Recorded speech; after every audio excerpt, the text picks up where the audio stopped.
Let's talk about that SI pain. So you know where that low back kind of meets that tailbone area and you don't really know what's happening? Some people say, just do yoga, just do Pilates, just stretch.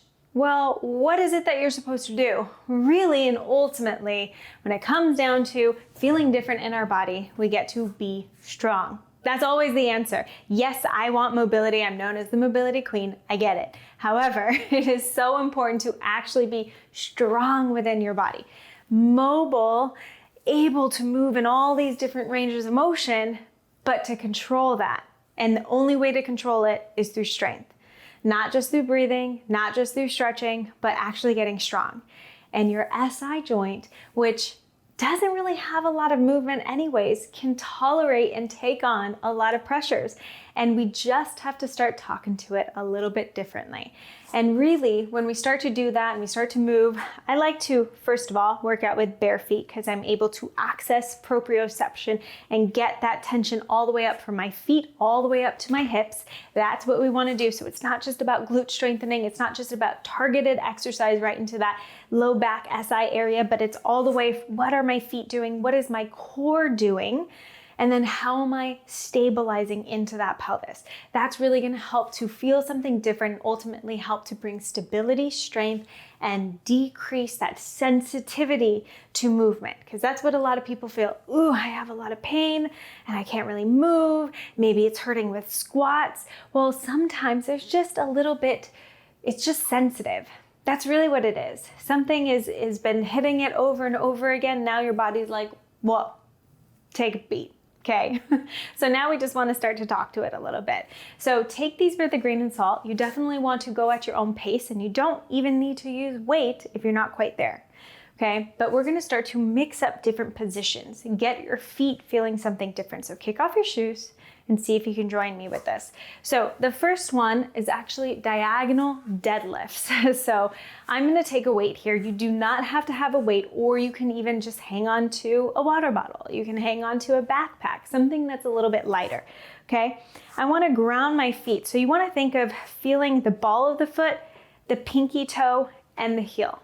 So ball of the foot, pinky toe, heel. And that kind of helps to ground down into my feet.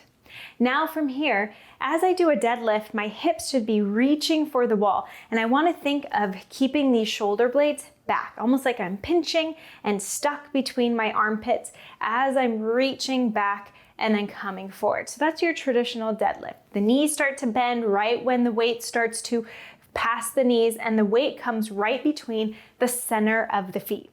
Now we're gonna mix it up with a diagonal reach. So as I twist, I don't wanna twist from my trunk, but I wanna think of this glute coming out to the side, and I'm gonna reach toward the midfoot of my opposite foot, and then come and press right back up. Really think of elongating that glute by kicking that glute out as much as you can, reaching to that foot, and then press through that heel as you stand up. You might feel some different pressures in those hips. That's a good thing. That means we're working into those glutes. So I'm keeping the armpits kind of pinched back and glued in, keeping that chin tucked, rib cage down. So I don't want to elongate and stick anything out. That's not what I'm doing. Okay, keeping it tight, sticking that hip out to the side. This takes a little practice and unlocking the knees. I never want any hyperextension in my knees. So give that a try. Again, start with a very light weight. The next one we're gonna go into is side switches, essentially, okay? So I wanna think of bringing my hip to the back as my arm, still pinching into that armpit, comes back and I hit, again, toward the inside of that foot, standing up, I switch, keep my hip back, keep that armpit pinched, hit to the midfoot, and then come up, okay?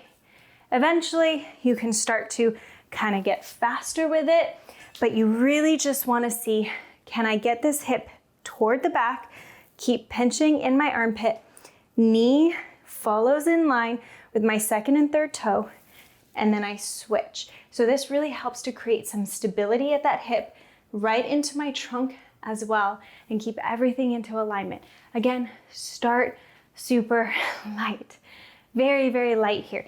even if you're not starting with a weight and you're just back and switch, switch and switch. Okay, creating tension and getting into that single glute. That work is really going to help to bring some strength and stability back into that area. The last one that we're going to do is really kind of challenging the core.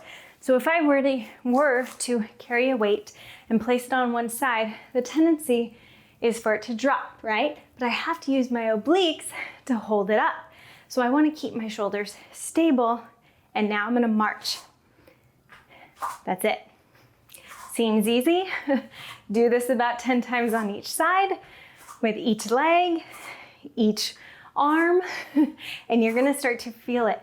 And the goal here is to not let this rib cage come out. So look in a mirror.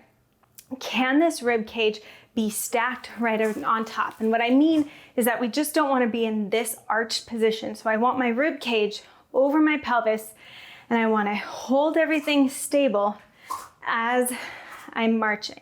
So there's almost no movement happening here, okay? Practice this and see what it starts to feel like. Again, start light, start with no weight at all, and start to get to know your body in a whole new way. If you love what you're learning, don't forget there's so much more that I have in store. So hit that subscribe button, check out the other videos so that you don't miss anything and you continue to learn and feel amazing within your body.